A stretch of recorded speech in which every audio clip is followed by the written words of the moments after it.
Gentes, now over 6,000 foreign nationals are working as public servants in South Africa. The numbers were revealed by Public Service and Administration Minister Mzamo Buthelezi in Parliament in a response to a question by Action SA MP Dr. Tebogo Letlape.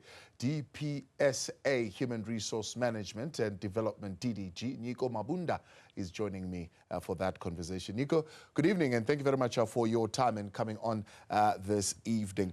Does the 6,222 figure mean that there are 6,222 South Africans who've been denied employment? Good evening, Taban. Good evening to the viewers. And thanks for inviting us so that we can have this conversation, which we think is quite important. I think it doesn't mean that there are 6,220 South Africans that are without jobs that have been taken by foreign nationals. We need to provide a particular context to that number. The first one is that it includes persons with dual citizenships that might be South Africans, but because they also have citizenship of another country, those then get counted as foreign nationals because our laws require us to be loyal to the Republic. It also includes permanent residents that have been granted by a court of law, by the Constitutional Court, that said that if you are a permanent resident, you have the same rights as individuals that are in South Africa. And people can acquire permanent residency based on a number of things, but as long as they adhere to the immigration laws of the country. And it also includes a number of participants in bilateral agreements, such as the Cuban-South Africa Mandela Castro Agreement for engineering and health sectors, where we have identified as South Africa that there are a number of scarce skills that we have in the country that will require us to have foreign nationals to assist us in health, in engineering, due to the history of the country that has resulted in us having a limited qualifications in those areas. But most importantly, there is also a large number of interpreters in the criminal justice system, where you have French speakers and those that speak foreign languages that South Africans wouldn't even know, that will then find themselves employed for contract positions to interpret for persons that are found to be litigating in our systems. So South Africans wouldn't normally know some of those languages that would be there. So it does not necessarily mean that there are South Africans that do not have that are out of a job, but it means that there are foreign nationals that might be assisting us to achieve our developmental goals as South Africa. Yeah. So are they qualified? Are you saying all 6,220 of them are qualified in skills that South Africans do not have? Not necessarily. We have done a study and we found out there are some areas that we would like to go deeper into the analysis. So the majority of them are persons that are in highly skilled situations, as well as in the education sector, where we have a high number of individuals from foreign nationals, or foreign nationals rather, that are teaching in skills such as sciences, educating South Africans on mathematics, as well as engineering areas, especially in the further education and training colleges, the FETs. But there are some that we have also noted, and we are going deeper into that. Those ones that are in administration positions, some that are in secretarial positions. One is a driver, a messenger that we've noted, and we'll be following up on those to find out whether those ones that are in administrative positions are those that are fully foreign nationals, or they are those that just we have categorize them as foreign nationals due to them holding dual citizenship. Yeah.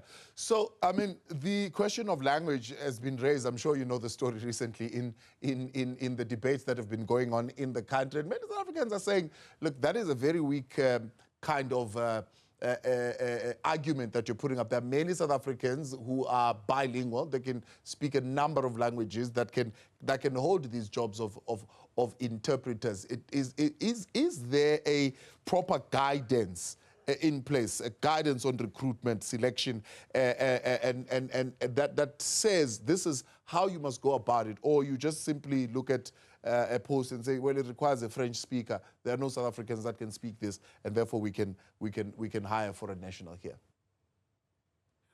Yes, we do have clear guidelines. You would have heard before, and I think I also appeared here before, when we spoke about professionalization of the public service, especially looking at the issue of hiring South Africans in a meritocratic manner for them to join the public service. So one of the key things is that the Public Service Act is very clear about the processes that must be followed. We must be fair. We must look for the best person.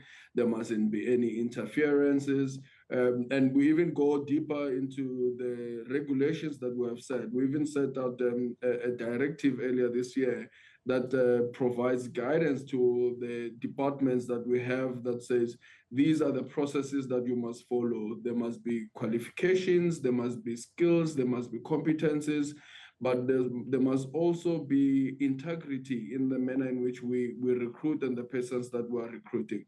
So that's a very critical point that you are raising, that we're not only looking at the issue of language, but there are also other considerations that we have to consider. I don't want to speak on behalf of the justice cluster, but you will know that in terms of the law in South Africa, when someone is arrested or is found to be in conflict with the law, they have to appear within 48 hours. So there will be those considerations as well that the Department of Justice will have to consider to see how best they can quickly get those services that they require. And you are quite correct. We are also engaging with the academia to change the curriculum to drive them towards areas where they can start teaching lessons or courses that will assist us to deal with some of these areas. And we have made serious strides into that has resulted in us reducing the numbers that you only now see less than 0.5%, in fact, out of 1.2 million public servants across the public service. Yeah, there have been also concerns, for example, around the hiring, for example, of foreign nationals in a department like Home Affairs, and how that has impact on our porous immigration situation. People raising questions around that, whether there is quite stringent scrutiny around people who are hired in that department and what they have access to and what they are able to approve and not approve.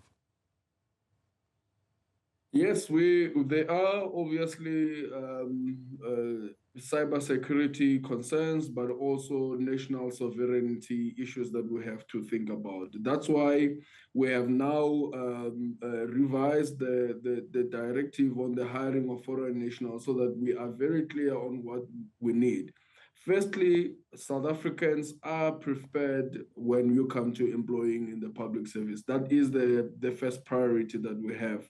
The second one is that when we look at the employment of foreign nationals, they must be based on the shortage of critical skills in the public service.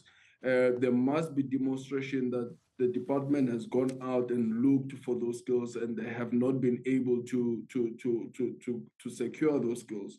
But once those people become successful in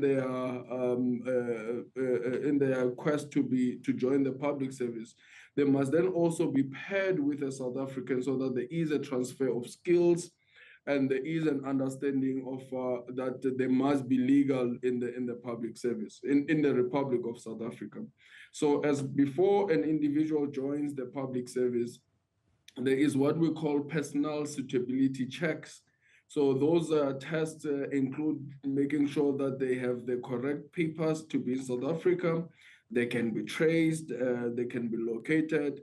They have some level of loyalty to the Republic. And we are also introducing what we call patriotism interventions in the Republic, where we try to educate how it helps for anyone who is in the public service to have some level of loyalty to the Republic itself. But most importantly, there's what we call Batupili principles that we champion as the Republic as the Department of Public Service and Administration. And the Batupili principles are taken straight from the constitutional values and principles, and they talk about being responsive, being accountable, and providing services to the public in a manner that the public wants and in a manner that will make the public enjoy those services.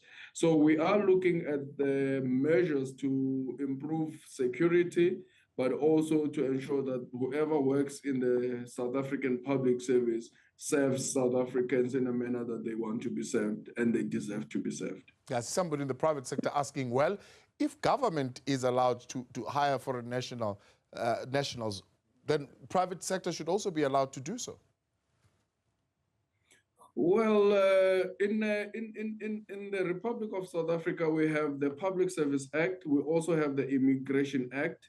And they are quite very clear about the process that must be taken to employ people. So there is no law in South Africa that says a foreign national cannot be hired. The law in South Africa says before you can hire a foreign national, you have to demonstrate that there is a level of shortage of those skills that you cannot locate within the Republic of South Africa from South Africans. So we have to be very clear. So the public sector has to always hire first South Africans, then we can consider other persons that are out there. Yeah. And I think that even for the private sector, I'm in the public sector, but even for the private sector, there is a level of patriotism that they have to show if we want to have a developmental country that works, that they must then also prioritize South Africans. Is there a quid pro quo in the public sectors of other countries to say they hire South Africans as readily hired they are here in South Africa? We have not done a study to check how many South Africans are hired outside of the Republic. But for instance, in the justice system, I know that there are a lot of judges in South Africa that also serve in the benches of other countries. That one we are aware of. But there are also a lot of South Africans that are serving in the health sector in the United Kingdom, for instance. We have raised the challenge, the challenge that it comes with that, where we cry about the brain drain for the country. So there are South Africans that are working in foreign countries as well, but we don't have the numbers as we have not as yet studied or evaluated how many South Africans are out there. Nico Mabunda, appreciate your time. DDG, Human Resource Management and Development there at the Public Service Administration. Well, the question was raised by Action SA in Parliament, and Member of Parliament who posed the question to the Minister, Dr. Letlape, joins us now for a reaction. Dr. Letlape, good evening and good to have you this evening. Good evening to you and good evening to the viewers. So the answer is there are those who have dual citizenship, there are those who are permanent residents, there are those who qualify in the highly skilled area that would have been hired in public service. But overall, it's not a situation where people with skills like driving, barring one or two, would be hired in the system. We welcome the report and we'll look at it, but we just have a few areas of concern. One of them is about the 18 people that are employed in security structures. and we'll need to get details of what the criteria they met, whether they are permanent residents or whatever the issues might be. We also need to be mindful of the fact that we are aware that there are certain areas where we would look for people. When you look at the analysis, there's a greater number in health and in education. Yeah. The health is basically because of our maldistribution of healthcare professionals. And we recruit from outside to where South Africans don't want to go, in the rural areas in particular. In education, you have a lot of higher education institutions that will have open job searches for senior positions. So it is understandable, but we just need to know what the percentage is and the pursuit of ensuring that this is not for jobs that can be done by South Africans. We have a high unemployment rate, and we need to ensure that we put many South Africans into jobs. Yeah. What would have sparked the question? What was the motivation for you asking that question? The motivation is to know. I mean, we've just had startling statements from the mayor of Johannesburg talking about wanting to employ foreigners into our security forces. So that raises a question to, do we understand where we are with employment of foreign nationals? But there are also some things that sort of are interesting, and we'll look at them. There's some numbers that are higher in certain areas, like procurement structures, infrastructure, provincial treasuries, etc. And we need to be mindful of, don't we have the skills for that? And when you begin to have no local absorption, remember when you had doctors not being employed, them camping outside KZN, yes, you then wonder, what is happening? Is it inappropriate staffing norms? Is it inappropriate use of resources? Or are we becoming indifferent to our own? Yeah. How would you then characterize that situation? Because we are seeing, as you put it, a high number of foreign nationals being hired in the health sector. We've got doctors who are qualified, but we hire doctors from outside because doctors here in the country might not want to go to particular rural areas. How do we solve that? Because it's not a matter that we don't have those skills. We've got doctors who are qualified here, doctors who want to be placed into the health system in the country, but there seems to be no incentives, I suppose, for them to go and practice in rural parts of South Africa. I think we should be mindful of the fact that we don't have sufficient doctors. And we have many other healthcare professionals where we have shortages. So the issue of non-absorption is not based on no need. It's based on inappropriate management of our resources, and that we've created personnel in areas that are not necessary. The non-frontline posts never shrink and are ever growing. And it is the frontline posts that are being shared. So we have some structural anomalies that require urgent and serious attention in terms of where we employ, particularly in health. We need to reduce administrative posts. And this is a problem that we have not just in the public sector. If you go to the privatized sector, medical aids, there's a lot of money that goes to administration, and people have shortfalls, people have co-payments, people have insufficient cover. There's lots of exclusions in terms of care. So we need to ensure that health money is spent in the right places. And to that extent, we will be engaging with the respective minister to ensure that that analysis gets done of how are we doing in terms of resourcing the front line. Yes, yes. You know, there's an issue of posts that are being frozen, posts that are funded, but the need is not fully funded. So when you do not fund the need fully and it keeps decreasing, you create the problem of not absorbing what we produce, even though what we produce does not meet the need. Now, when we look at this report, I mean, if you look at it, are we at a point where in the areas where foreign nationals are hired, we should worry about national security issues? Are they hired in critical security areas of national importance? Yes, that is an area that we should be very vigilant on. And to that extent, we will do a greater analysis of the 18 that are employed in our security apparatus in terms of what is happening there. Is there anything to be concerned about?